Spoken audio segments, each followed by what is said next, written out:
York's classic rock. Q1043. All right, welcome back. Jonathan Clark here with, one of my favorite artists of all time. He is an Oscar winner, a Grammy winner. He is a member of the Rock and Roll Hall of Fame. His name is David Byrne. Welcome, my friend. Thank you. Thank you. A fellow New Yorker here in Lower Manhattan. We love that. And we're here to talk about the fantastic new album of yours called American Utopia. Your record company invited me to your presentation of Reasons to Be Cheerful. Oh, over at the New School. At the New School. And I thought it was absolutely perfect for the times that we are living in right now. You got the title from the Ian Dury song, I believe, Reasons to Be Cheerful, Part 3. This was so interesting to me, and I have to say helpful to me, because it cheered me up. It made me happy. And I think the idea of this came to you actually before the election. Is that true? Yes, as did a lot of the songs on this record. At least 2 years ago, when I started working on both this record and this Reasons to Be Cheerful project, where I started collecting, things that I found encouraging and positive, and that we could possibly look for as successful examples of, look, here's an initiative that actually somebody tried out and it actually worked. Well, give me an example, because you went through several during the presentation, but say like right now, give me one reason to be cheerful that maybe was in your presentation that day. Oh gosh, what was in that presentation that day? I probably had a lot about bicycles and transportation. There was a Republican mayor in Texas. That's a good one. I had a section on sustainable energy, and that wind farms in many places are becoming financially viable, so they don't require government support. So they're kind of sprouting up all over the place. And I had a little joke, but it was true, that even Lego is investing in wind farms.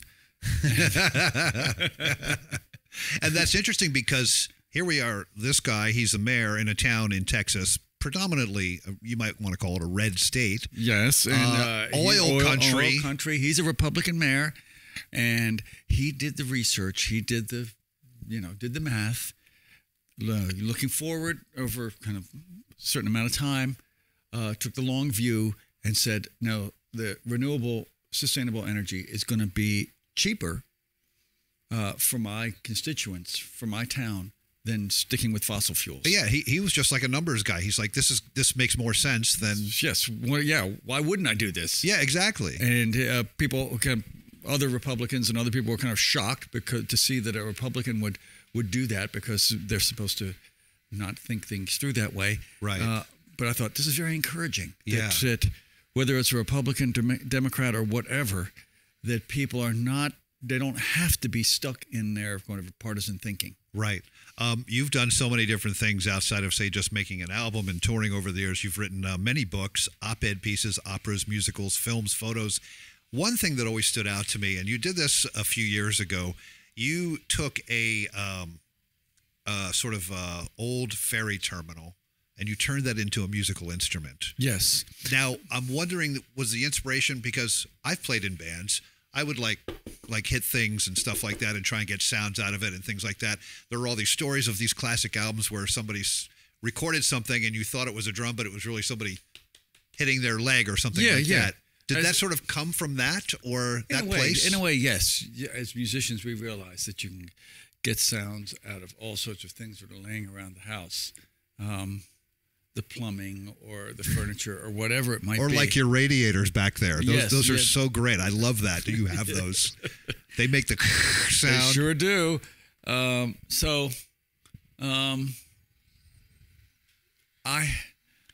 had this idea that I could make an instrument that would mechanically kind of activate all this stuff in a kind of old kind of building where there were exposed radiators, exposed pipes, exposed, say, support structures and all this kind of stuff, which you see a lot in the older buildings in New York and in some other cities. And I worked with a arts group called Creative Time, and they said, we found a place. It's the former Brooklyn ferry terminal. Before the Brooklyn Bridge was built, people used to get to Brooklyn on a ferry, And that's how what a great building, though, too. What an incredible building. So this was the passenger lobby, which you entered, say, on the second floor. Horses and carts, I think, entered on the ground floor. And oh my God, so great! Yes. So this was the big passenger terminal. It was like Grand Central or something. Yeah, yeah. And it's huge, and it had all those elements. So I happened to have an old pump organ that I wasn't going to use for musical purposes, but I could use the keys to activate these air compressors and solenoids and things like that. All very mechanical. There was no speakers and no electronic sound creation. It was all done mechanically, and it was a lot of fun. People loved it. And people participated. People that came to see the exhibit. The whole idea was not that you would come and look at it or watch me play it or anything. Was that it was the public could come in and everybody could sit down and play it for a few minutes. And what was interesting and what I didn't know would happen was that it kind of democratized the idea of music making. A 10-year-old kid was just as good playing this thing as a trained musician, because the pitches were a little bit inaccurate. Right. They did go from low to high, but you couldn't really play a conventional tune on it. And so it kind of brought everybody to a level playing field, which took away the fear of making music. People tend to go, "Oh, I don't have musical training. I can't play." And then they see some kid up there just kind of wailing on this thing, banging away, yeah. And they go, "Well, I guess I can do that." Oh, man, so great. David Byrne is with us. His new album is American Utopia. By the way, he's coming to, we call it Kings and Queens, Forest Hills Stadium, September 15th. That would be the Queens. And then the Kings is the Kings Theater in Brooklyn on September 17th.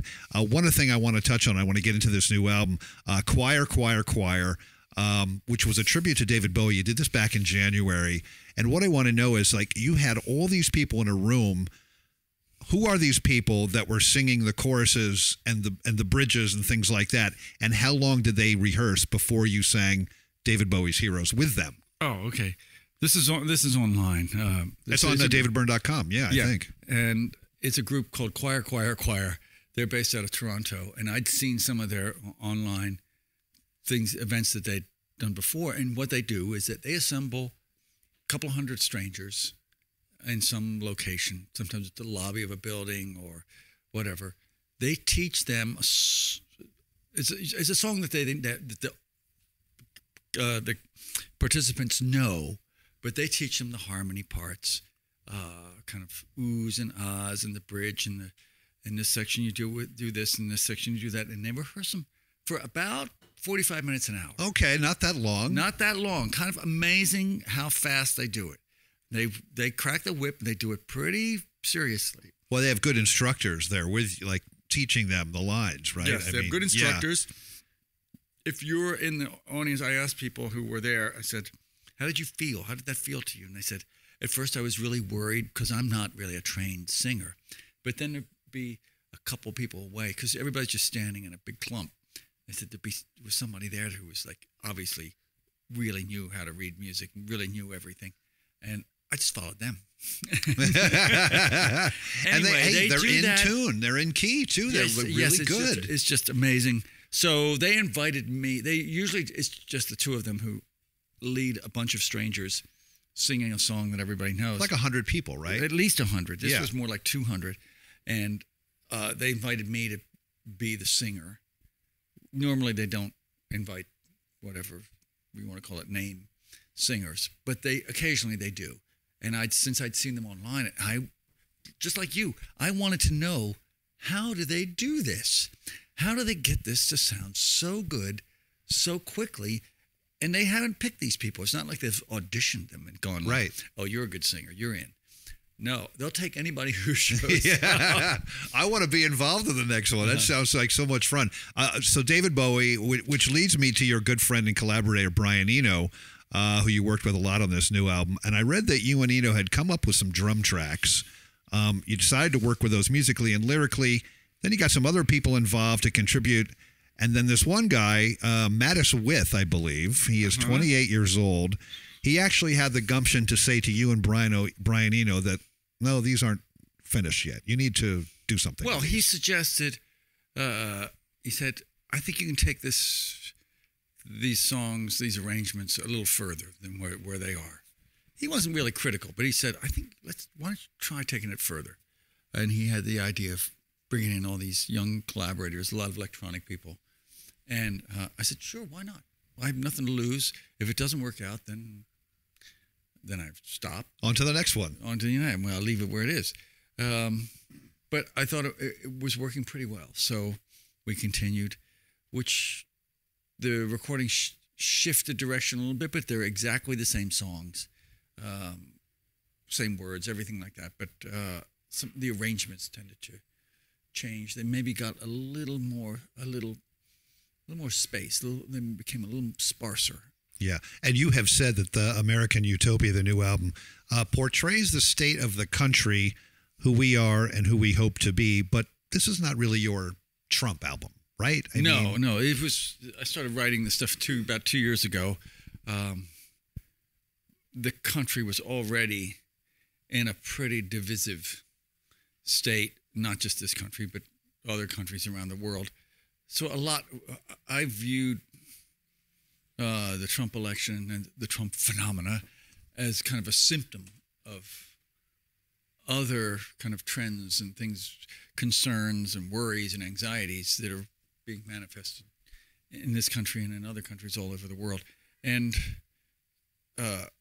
so, yeah, I thought, it's not a record about him. Don't give him that credit. Yeah. This is a record about the place where we live and other countries too.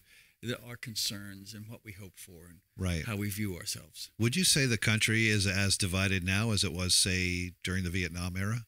Oh yeah, that's what occurs to me. I'm old enough.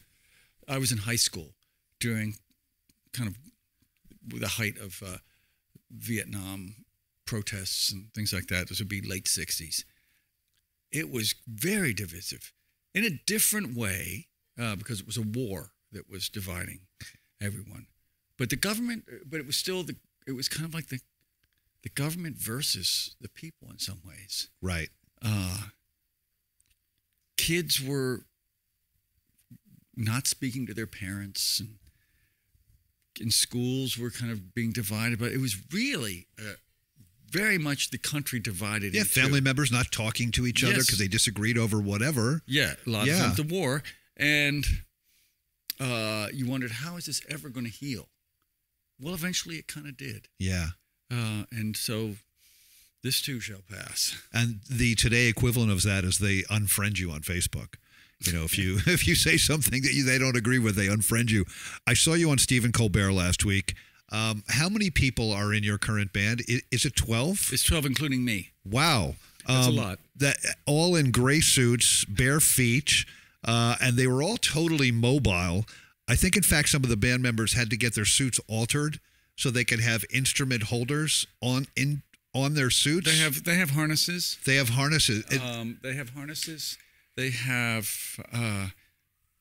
or we all have, I think, we all have these holes in our armpits cut in the suits, which you don't see when the arms are down. You don't see them. But when the arm goes up, you go, hey, he's got a hole in his armpit. That's so that the suit doesn't ride up. Because the normal suit, when you raise your arms, it'll kind of ride up, and normally you can kind of pull it down and straighten it out. Right. Yeah. But if you're performing, you might not have. That's interesting. You've got an instrument. You might end up with the suit all bunched up around your neck, and I'm in the middle of playing a song. I can't straighten it out. Right. So, but having those kind of holes allows it to kind of fall back into shape. Will all the shows be barefooted?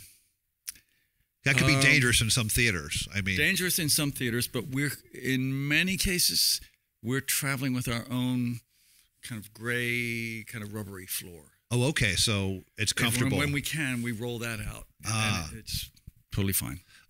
I did see the Stop Making Sense tour, unlike Stephen Colbert, at Red Rocks, and I danced the whole night. So, again, thank you for that. I never got a chance to thank you, so thank you for that. You will be stopping at Red Rocks again, right? I believe on this tour. Yeah, we're doing 2 shows at Red Rocks. And I went to school at University of Colorado Boulder, so I went to a lot of shows there. Is that like a really special place for you to play? It is pretty amazing. for people who haven't been there. It's an outdoor amphitheater, and the kind of amphitheater area is, there's a stage, of course, but then that's framed by kind of a red rock formation. If you could imagine, say, Radio City, where instead of the big arcs around the stage, it was all these rock formations. It was all these rock formations instead of kind of the architecture of the building. That's a perfect example, actually, because it does sort of look like if you imagine Radio City inside that, it works. Yeah, and it's kind of like you're looking into a cave. Yeah, in a way. So it has this interesting kind of indoor-outdoor feel. Yeah, it's and it's all red. It's amazing. You have your own radio station, which can be found on your website, davidbyrne.com. It's called DB Radio. You post a new show like once a month? Yeah, once a month. Once a month. It's actually just a bunch of songs all glued together with one long streaming file. Okay, but you do an intro, right? At least, yeah, right? I do an intro, but I don't like. You don't back sell, or I don't back intro the songs or any of that. Is it fun to be on the other side of the mic? Yeah, and it's fun to put together songs and think of a theme or think of a genre of music and put it out there and see what people think. Some things are really popular and some things are just like they totally tank. But you're having fun, which is the main thing. I want to play Everybody's Coming to My House, which sounds, as we mentioned, sounds really good on the radio. I love this one lyric in the song. We're only tourists in this life, only tourists, but the view is nice. But you did something in Detroit with a school, with these elementary or high school kids, I believe, where I think they're high school kids. God, so great. That's online, too. You can see that. Yes. But tell us about that. What's it called? American Utopia Detroit? Yes. It's a high school choir, kids, and kind of an amateur choir that they're learning. And they did their own arrangement of that song with their choir master and all that. And it's gorgeous. It's gorgeous. And there's a video of that. And to me, I heard it and it gives the song a completely different meaning to me. Not just because it's those kids doing it, it's the way they do it. With the way they do it, it's more welcoming, inclusive. It's like, yes, everybody come over to my house. We're all in the same house. Yeah. Which is maybe not quite the vibe that I give off when I do it. But they're smiling, they're laughing, they're having so much fun singing that song. Yeah. So we're going to play that one right now. David Byrne, for all the fans, thank you so much for all the great music over the years. Thank you so much. For making such a fantastic new album, which everyone should go buy. David Byrne, American Utopia. It's really, really good. I wouldn't kid you. Wow. And by all means, see David Byrne at Forest Hills Stadium September 15th and September 17th at the King's Theater in Brooklyn. David, thank you so much. Thank you so much. New York's classic rock, Q1043.